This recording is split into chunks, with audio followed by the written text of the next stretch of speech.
আমার প্রিয় ইতিহাসের ছাত্রছাত্রী, তোমাদেরকে হিস্টোলাইক চ্যানেলের পক্ষ থেকে স্বাগত। আগামী মাসে এনটিএ নেট হিস্ট্রি পরীক্ষা অনুষ্ঠিত হতে চলেছে। সেই উদ্দেশ্যে আমি তোমাদের সামনে উপস্থিত করার জন্য একটি ভিডিও তৈরি করতে চলেছি।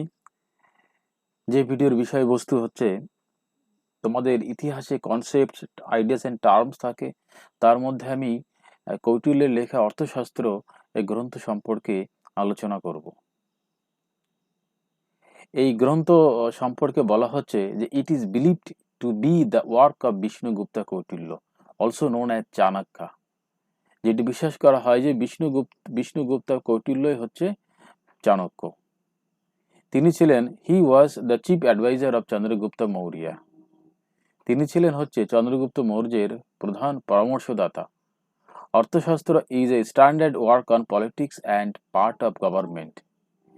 অর্থশাস্ত্র যে গ্রন্থ, এই গ্রন্থটি হলো মানে রাজনীতি সংক্রান্ত একটা গুরুত্বপূর্ণ বই, এবং এটার বিষয়বস্তু প্রধানত হচ্ছে সরকার পরিচালনার যে নীতি, যে পদ্ধতি, যে রীতি, সেগুলি সম্পর্কে। It is a guide for the king who wants to establish a sound state. মানে এটা হচ্ছে রাজাকে পরিচালনা করার জন্য একটা গাইড বলা যেতে পারে, যেটার উদ্দেশ্য ছিল একটা সমৃদ্ধশালী রাষ্ট্র তৈরি করা। এবং অলসো বলা হচ্ছে যে it is considered two be the most valuable work in the field of secular literature. এবং বলা হচ্ছে যে ধর্মনিরপেক্ষ যে সাহিত্য, সেই সাহিত্যের ক্ষেত্রে এই গ্রন্থটি একটি গুরুত্বপূর্ণ একটা বই। তাহলে এই অর্থশাস্ত্র সম্পর্কে জানতে গেলে প্রধানত আমরা কোন গ্রন্থের সাহায্য নিতে পারি? এক্ষেত্রে আমি ডক্টর রাধা গোবিন্দ বসাকের লেখা কৌটিল্যীয় অর্থশাস্ত্র, প্রাচীন ভারতের রাজনীতি অর্থনীতি বিষয়ক গ্রন্থ, অখণ্ড সংস্করণ, এটি প্রকাশিত হয়েছে কাকলি প্রকাশনী, 154B সূর্যসেন স্ট্রিট, কলকাতা 7,09,000। এবং দ্বিতীয় একটি গ্রন্থের আমি সাহায্য বা গ্রন্থের উল্লেখ আমি করতে পারি, সেটা হচ্ছে উপিন্দর সিং এর লেখা a history of ancient and early medieval India. এই গ্রন্থের 322 নং পেজে অর্থশাস্ত্র সম্পর্কে সংক্ষিপ্ত আলোচনা করা আছে। তাহলে এখানে এইটা আলোচনা করার আগে আমি দুটো তিনটে প্রশ্ন সামনে রাখতে পারি। সেটি হলো যে কৌটিল্য কে? আবারও আমি পুনরায় আলোচনা করছি যে কৌটিল্য কে। বলা হচ্ছে কৌটিল্য ছিলেন তক্ষশিলা নিবাসী একজন তীক্ষ্ণ বুদ্ধি ও শাস্ত্রজ্ঞ ব্রাহ্মণ। তার অপর নাম ছিল চাণক্য বা বিষ্ণুগুপ্ত। তিনি চন্দ্রগুপ্ত মৌর্যের প্রধানমন্ত্রী ছিলেন।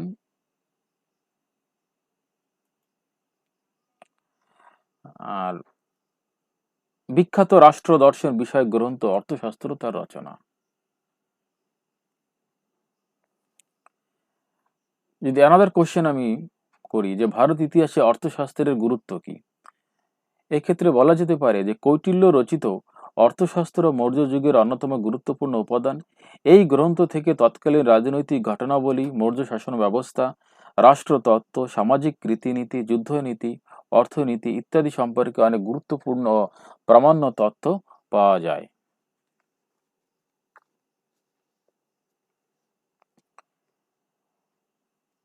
কৌটিল্যের অর্থশাস্ত্রে উল্লিখিত 4 ধরনের ভূমি রাজস্ব বা কর কি কি ছিল? বলা হচ্ছে অর্থশাস্ত্রে 4 ধরনের করের কথা উল্লিখিত হয়েছে।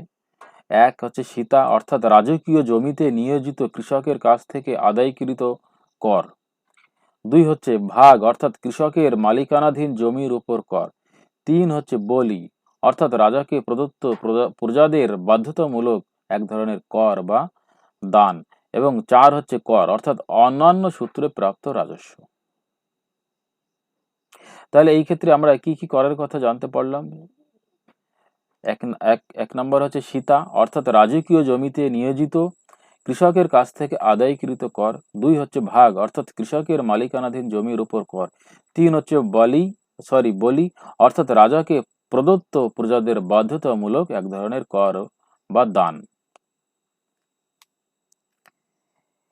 এই অর্থশাস্ত্র সম্পর্কে যে ডক্টর রাধাগোবিন্দ বসাকের যে গ্রন্থটি, সেই গ্রন্থে বলা হচ্ছে যে কৌটিল্য সম্পর্কে বলা হচ্ছে যে কৌটিল্য একীভূত ভারতবর্ষের মৌর্য বংশীয় সম্রাট চন্দ্রগুপ্তের ব্রাহ্মণ মন্ত্রী। তার প্রকৃত নাম বিষ্ণুগুপ্ত। তিনি চনক মুনির পুত্র বা তদ্বংশীয় ছিলেন বিধায় তার অপর নাম চাণক্য।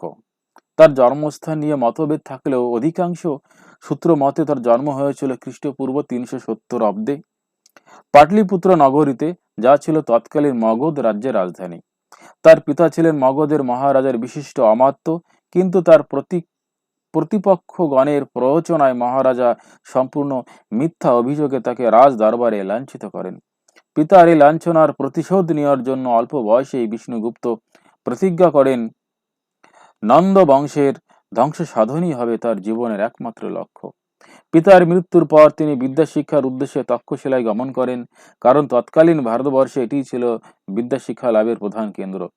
সেখানে অল্প বয়সে স্বীয় প্রতিভা বলে তিনি সর্বশাস্ত্রে অসাধারণ ব্যুৎপত্তি লাভ করেন এবং তক্ষশিলাতেই অধ্যাপনার কাজে আত্মনিয়োগ করেন। মগধের তৎকালীন নন্দবংশীয় মহারাজা মহানন্দের পুত্র চন্দ্রগুপ্ত মৌর্য ছিলেন বিষ্ণুগুপ্তেরই প্রিয় ছাত্র। মায়ের মৃত্যুর পর বিষ্ণুগুপ্ত অধ্যাপনার কাজ ছেড়ে দিয়ে চলে যান পাটলিপুত্রে। চন্দ্রগুপ্ত শিক্ষা সমাপন্তে ফিরে যান রাজধানীতে। বিষ্ণু পুরাণ মতে চন্দ্রগুপ্ত ছিলেন মহারাজা মহানন্দের উপপত্নী শূদ্র বংশীয় দাসী মুরার গর্ভজাত সন্তান এবং সেই হেতু তিনি মগধের রাজ সিংহাসনের বৈধ উত্তরাধিকারী ছিলেন না। কিন্তু চন্দ্রগুপ্ত সুশিক্ষিত বিশিষ্ট বুদ্ধি শক্তির অধিকারী হওয়ায় পিতার অত্যন্ত আস্থাভাজন ছিলেন। এই কারণে তার অন্যান্য বৈমাত্রেয় ভাইদের সন্দেহ ছিল পিতা হয়তো বা চন্দ্রগুপ্তকেই রাজ সিংহাসনের উত্তরাধিকারী মনোনীত করে যেতে পারেন। এই সন্দেহের বশবর্তী হয়ে তারা তার প্রাণনাশের ষড়যন্ত্র করতে থাকে। তাই প্রাণ রক্ষার্থে তিনি পিতার রাজ্যের বাইরে ভারতবর্ষের পশ্চিম প্রান্তে পলায়ন করেন এবং ভারত আক্রমণকারী আলেকজান্ডারের শিবিরে আশ্রয় গ্রহণ করেন। কিন্তু আলেকজান্ডারের ভারত দখলের দুরভিসন্ধি বুঝতে পেরে তিনি সেখান থেকে পলায়ন করেন এবং আপন গুরু আচার্য বিষ্ণুগুপ্তের শরণাপন্ন হন এবং তার সহায়তায় ধীরে ধীরে বিশাল এক সেনাবাহিনী গড়ে তুলে নন্দ বংশের বিরুদ্ধে অভিযান শুরু করেন। আচার্যের বুদ্ধি কৌশল এবং চন্দ্রগুপ্তের রণদক্ষতায় শেষ পর্যন্ত নন্দ বংশ ধ্বংস হয় এবং চন্দ্রগুপ্ত মগধের সিংহাসনে অধিষ্ঠিত হন খ্রিস্টপূর্ব 322 অব্দে। চন্দ্রগুপ্তের স্বীয় গুরু আচার্য বিষ্ণুগুপ্তকে তিনি সাম্রাজ্যের প্রধানমন্ত্রী হিসেবে গ্রহণ করেন। আচার্য বিষ্ণুগুপ্ত অতিশয় কূটনীতি বিশারদ ছিলেন এবং তাই তিনি সম্ভবত কৌটিল্য নামেই খ্যাতিমান হন। তার রচিত অর্থশাস্ত্র শীর্ষক গ্রন্থটি কৌটিল্য অর্থশাস্ত্র নামেই বিশ্বব্যাপী সমধিক পরিচিত। ইউরোপীয় ঘরানার অর্থশাস্ত্র গড়ে ওঠার বহু পূর্বে রচিত এই গ্রন্থে ভারতবর্ষের তৎকালীন যাবতীয় রাজনৈতিক, রাষ্ট্রবৈজ্ঞানিক, সামাজিক ও অর্থনৈতিক বিবরণ তিনি এই গ্রন্থে লিপিবদ্ধ করেন। কৌটিল্যের পূর্ববর্তী ও সমকালীন আচার্যগণের পরিণত যেসব অর্থশাস্ত্র তখন প্রচলিত ছিল সেগুলি অবলম্বন করে এই গ্রন্থখানি রচিত হলেও এর প্রতিটি পর্যায়ে কৌটিল্যের স্বীয় সৃষ্টিশীলতার ছাপ সুস্পষ্ট। কৌটিল্য পরিণত অর্থশাস্ত্র গ্রন্থটি এক অতি প্রামাণিক ও ঐতিহাসিক গ্রন্থ। বহু পণ্ডিত ব্যক্তি এটাকে নিছক একখানা গ্রন্থ না বলে বরং অভিহিত করেছেন একটি গ্রন্থাগার হিসাবে। ভারতবর্ষের সমকালীন ইতিহাস রচনার পক্ষে এটির প্রয়োজনীয়তা অনস্বীকার্য। তিনি যে মহাপণ্ডিত ও প্রতিভাশালী ছিলেন তা তার চাণক্য শ্লোক নামক শ্লোকগুলি পাঠেও বোঝা যায়। কৌটিল্যের প্রাজ্ঞ রাষ্ট্রনীতির সফল প্রয়োগের মধ্য দিয়ে ভারতবর্ষের আত্মকলহে লিপ্ত ষোড়শ মহাজনপদকে একীভূত করে চন্দ্রগুপ্ত একটি শক্তিশালী ভারতীয় সাম্রাজ্য প্রতিষ্ঠা করেন, যা ছিল তৎকালীন ভারতবর্ষে সর্বপ্রথম। কৌটিল্য কর্মজীবন শেষে অবসরে গিয়ে এ গ্রন্থটি সম্পূর্ণ করেন এবং 87 বছর বয়সে মৃত্যুবরণ করেন খ্রিস্টপূর্ব 283 অব্দে। অপরদিকে চন্দ্রগুপ্ত মৌর্য 24 বছর রাজত্ব শেষে পুত্র বিন্দুসারের অনুকূলে সিংহাসন পরিত্যাগ করে নির্বাণ লাভের উদ্দেশ্যে সাম্রাজ্য ত্যাগ করেন এবং স্বেচ্ছায় মৃত্যুবরণ করেন 298 খ্রিস্টপূর্বাব্দে দাক্ষিণাত্যের শ্রাবণ বেলগোলার আশ্রমে। চন্দ্রগুপ্তের মৌর্যের সাম্রাজ্যের বিস্তার ছিল পূর্বে আসাম ও বঙ্গদেশ থেকে পশ্চিমে আফগানিস্তান ও দক্ষিণ পূর্বে ইরান, উত্তরে কাশ্মীর থেকে দক্ষিণে দাক্ষিণাত্যের মালভূমি পর্যন্ত। এরপর আমি আলোচনা করব এই রাধা গোবিন্দ বসাক সম্পর্কে।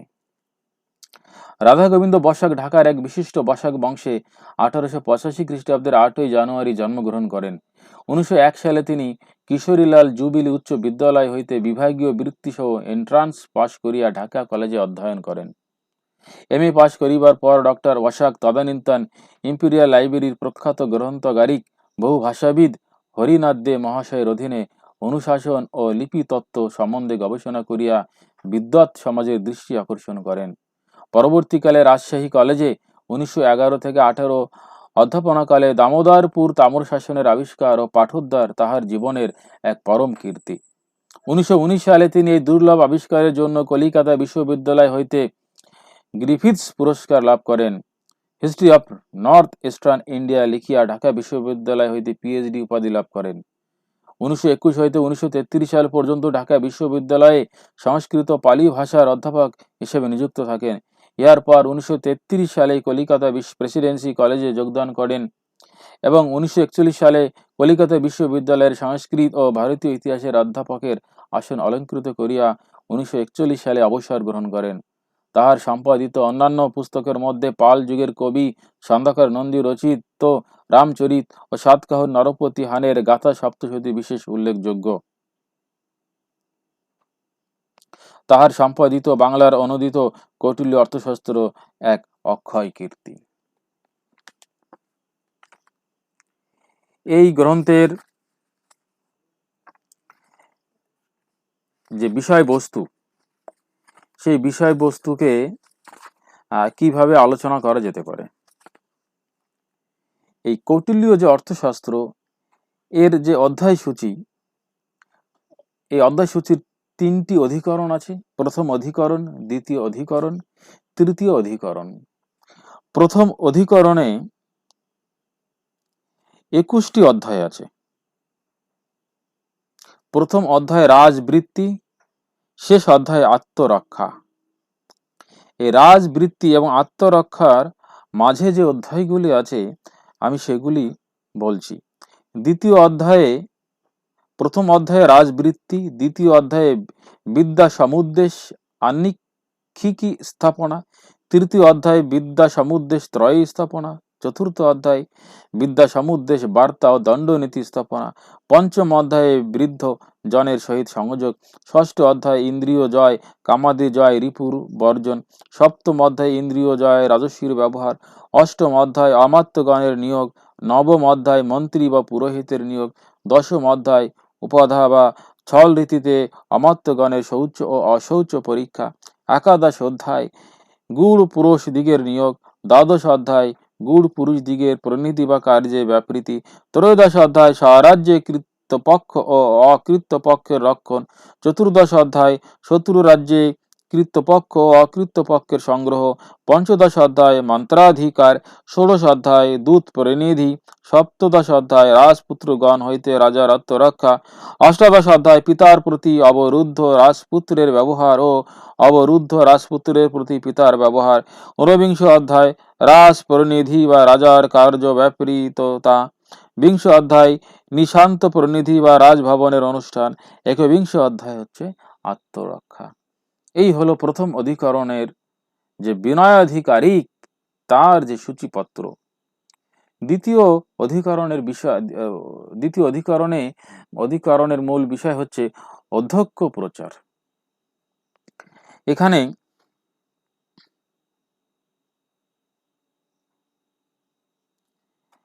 31টি অধ্যায় আছে।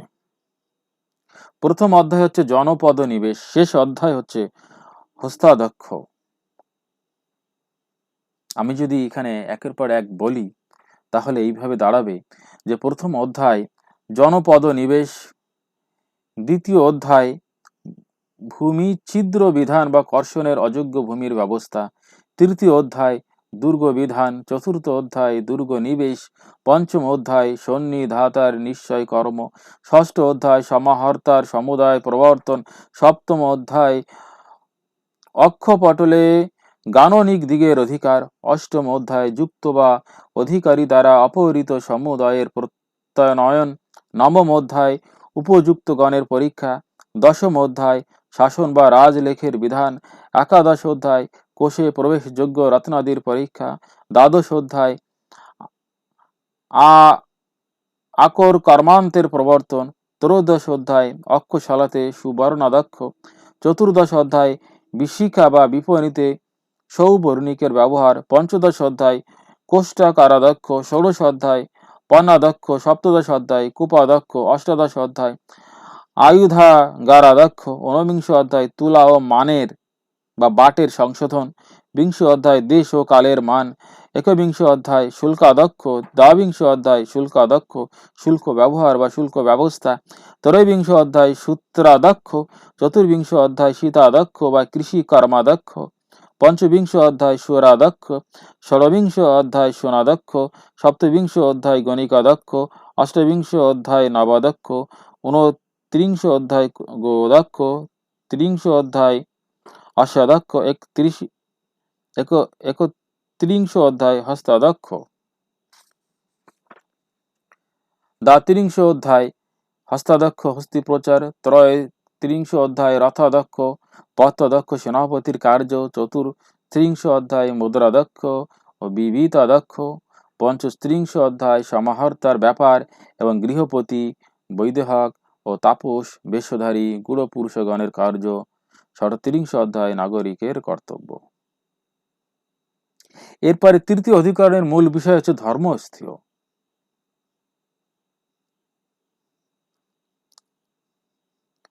প্রথম অধ্যায়ের বিষয় হচ্ছে ব্যবহার স্থাপনা ও বিবাদ পদ নিবন্ধ। দ্বিতীয় অধ্যায় বিবাহ সংযুক্ত তদন্তর্গত বিবাহ ধর্ম স্ত্রীধন বিধি ও আধিবেদনিক। তৃতীয় অধ্যায় বিবাহ সংযুক্ত তদন্তর্গত শুশ্রূষা ধর্ম পারস্য দেশ অতিচার উপকার ব্যবহারের প্রতিষেধ। চতুর্থ অধ্যায় বিবাহ সংযুক্ত তদন্তর্গত নিষ্পতন পথ্য অনুসরণ রস্য প্রবাস দীর্ঘ প্রবাস। পঞ্চম অধ্যায় দায় বিভাগ তদন্তগত দায়ক্রম। ষষ্ঠ অধ্যায়ের বিষয় দায় বিভাগ তদন্তর্গত অংশবিশেষ। সপ্তম অধ্যায় দায় বিভাগ তদন্তর্গত পুত্র বিভাগ। অষ্টম অধ্যায় বাস্তুক তদন্তর্গত গৃহ বাস্তুক। নবম অধ্যায়ের বিষয় হচ্ছে বাস্তুক তদন্তর্গত বস্তু বিক্রয়। দশম অধ্যায় বাস্তুক তদন্তর্গত বিবিধ ও ক্ষেত্র পথের হিংসা এবং সময় বা নিয়মের আকরণ। একাদশ অধ্যায় ঋণ গ্রহণ। দ্বাদশ অধ্যায় উপনিধি বিষয়ক। ত্রয়োদশ অধ্যায় দাস ও কর্ম কর বিষয়ক বিধি। চতুর্দশ অধ্যায় কর্ম কর বিধি ও সম্বয় সমুত্থান। পঞ্চদশ অধ্যায় বিকৃত ও কৃত দ্রব্য সম্বন্ধে অনুসয় বা বিসংবাদ। ষোড়শ অধ্যায় প্রতিজ্ঞাত দ্রব্যের আদান। সপ্তদশ অধ্যায় সাহস। অষ্টাদশ অধ্যায় বাক পারুষ্য। ঊনবিংশ অধ্যায় দণ্ড পারুষ্য। বিংশ অধ্যায় দূত ও সমারয় এবং প্রকীর্ণ বা পরিশিষ্ট। এই হচ্ছে কৌটিল্যের অর্থশাস্ত্রের যে বাংলা গ্রন্থ ডক্টর রাধা গোবিন্দ বসাকের লেখা, সেই গ্রন্থের যে অর্থশাস্ত্র সম্পর্কে যে সূচিপত্র, সেই সূচিপত্র সম্পর্কে আলোচনা করা হলো। এই অর্থশাস্ত্র সম্পর্কে পরবর্তীকালে লেটেস্ট ভার্সনের ইংরাজি যে গ্রন্থ, সেই গ্রন্থের নাম আমি উল্লেখ করছি। সেই ক্ষেত্রে বলা হচ্ছে যে এস.কে. মিটাল 2000 সালে প্রকাশিত এস.কে. মিটালের লেখা কৌটিল্যীয় অর্থশাস্ত্র রিভিজিটেড পাবলিকেশন হয়েছে Delhi centre for studies in civilisation থেকে। আবারও বলছি, 2000 সালে এস.কে. মিতালের লেখা কৌটিল্যীয় অর্থশাস্ত্র রিভিজিটেড প্রকাশিত হয়েছে Delhi centre for studies in civilisation. আরেকটি গ্রন্থের আমি উল্লেখ করছি, যে গ্রন্থটি হচ্ছে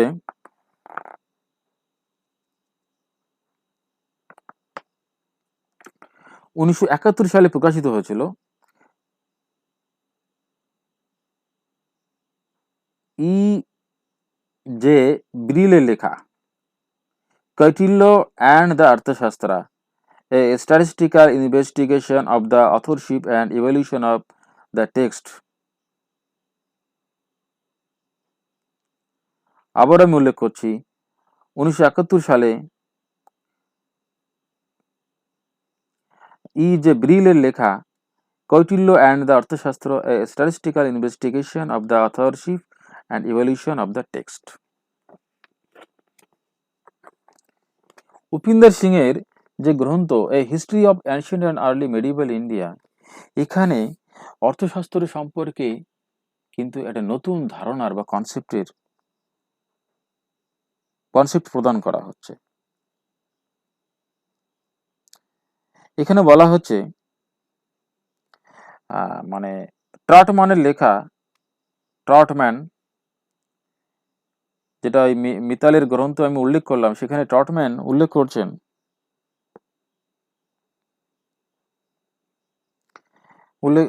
সেটা আমি রিড আউট করছি যে Thomas R Trautmann conducted a computer-aided statistical analysis of the Arthashastra, focusing on the differences in the frequencies of ordinary, frequently occurring words such as cha, ch, cha, এর অর্থ হচ্ছে and bha, bha, এর অর্থ হচ্ছে war. In the different books of the work, his assumption was the different and frequencies point to different authors. মানে তিনি বলতে চাইছেন যে এই গ্রন্থটি শুধু কৌটিল্যের লেখা নয়, বিভিন্ন লেখক ছিল। Something that he admits can be tested, তিনি সেটা পরীক্ষাও করেছেন, বাট নট প্রুভড, সেটা প্রমাণিত করতে পারেননি। হি concluded that 3 or 4 authors contributed to the composition of the Arthashastra. It is very important যে তিনি অবশেষে সিদ্ধান্তে এসেছেন যে 3 থেকে 4 জন লেখক এই গ্রন্থটি লিখেছিলেন। নাম্বার 1 এ তিনি বলছেন, one was responsible for book 2, another author was responsible for book 3, যে গ্রন্থের বিষয়বস্তু হচ্ছে ল। 3 নম্বরে তিনি বলছেন, another author composed book 7 which deals with interstate relation। 4 নম্বরে তিনি বলছেন বুকস মানে 12 and 13 from yet another, অপর লেখকরা লিখেছেন, যে গ্রন্থের বিষয়বস্তু হচ্ছে clustered along perhaps ইত্যাদি ইত্যাদি।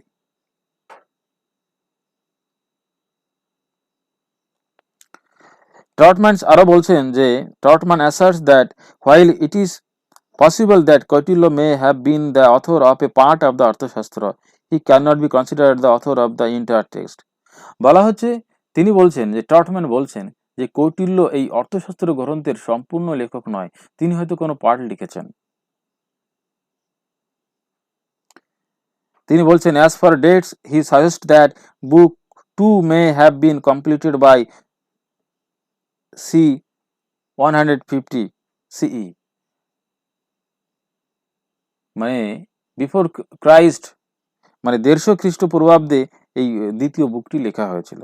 and the final compilation of the text may have happened by c 250 CE, এবং 250 খ্রিস্টপূর্বাব্দের মধ্যে এটা সম্পূর্ণ হয়, মানে 100 বছর লেগেছে এটা লিখতে।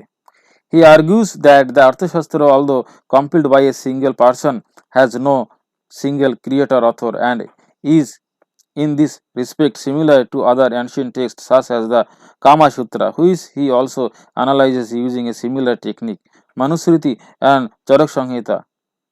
তিনি এই গ্রন্থের সঙ্গে অন্যান্য গ্রন্থের তুলনা করেছেন, যে গ্রন্থগুলির মেথোডোলজি নিয়ে মানে লেখার সময়কাল নিয়ে তিনি এক্সপেরিমেন্ট করেছেন। যদি ট্রটম্যানের চিন্তা ভাবনাকে যদি অ্যাকসেপ্ট করা হয় তাহলে বলা হবে the Arthashastra should not be used as a historical source for the Maurya period at all. ভীষণ গুরুত্বপূর্ণ একটা কমেন্ট, যে যদি ট্রটম্যানের ভিউকে আমরা মেনে নিই তাহলে এই গ্রন্থকে কখনোই আমরা মৌর্য সাম্রাজ্যের জন্য একটা সোর্স, লিটারি সোর্স হিসেবে আমরা গণ্য করতে পারি না। Trotman's hypothesis has been criticized on certain grounds. ট্রটম্যানের এই ভাবনা চিন্তা আবার সমালোচিত হয়েছে। S. N. Mittal has pointed out that There are differences in the frequencies of cha and bha within different chapters of the same books of the Arthashastra. He also points out that difference in the frequency of the use of these particles depends to some extent on the subject matter of that particular section. In sections where there was a greater need to discuss various policy alternatives in the context of different situations. In the discussion of interstate relations, there is naturally a greater use of the word bha. In those sections which record a regular enumeration of details, as in discussions of salaries of government officials or how a courtier should behave, there is a greater frequency of cha. তার মানে এই মিটালের এই গ্রন্থ থেকে এই যে টটম্যানস কৌটিল্য অর্থশাস্ত্র সম্পর্কে যে দৃষ্টিভঙ্গি নতুন এক কনসেপ্ট দিয়েছেন সেই বিষয়ে আলোচনা করা আছে এই উপিন্দর সিং এর এই গ্রন্থে। তাহলে এই যে এতক্ষণ ধরে আমি যেটা আলোচনা করলাম সেটার মূল বিষয় হচ্ছে অর্থশাস্ত্র গ্রন্থ এবং তার লেখক, সেই গ্রন্থের বিষয়বস্তু এবং অর্থশাস্ত্র সম্পর্কে পরবর্তীকালে যে গবেষণা হয়েছে সেখানে যে নতুন দৃষ্টিভঙ্গি উঠে এসেছে সে সম্পর্কে আমি আলোচনা করলাম। আশা করি আমার এই আলোচনা ইতিহাসের যারা ছাত্রছাত্রী, বিশেষ করে অনার্সের যারা ছাত্রছাত্রী এবং যারা আগামীতে হিস্ট্রি, নেট সেট এবং স্কুল সার্ভিস পরীক্ষা দিতে যাবে তাদের জন্য এই আলোচনা হয়তো উপকারে আসবে। Thank you.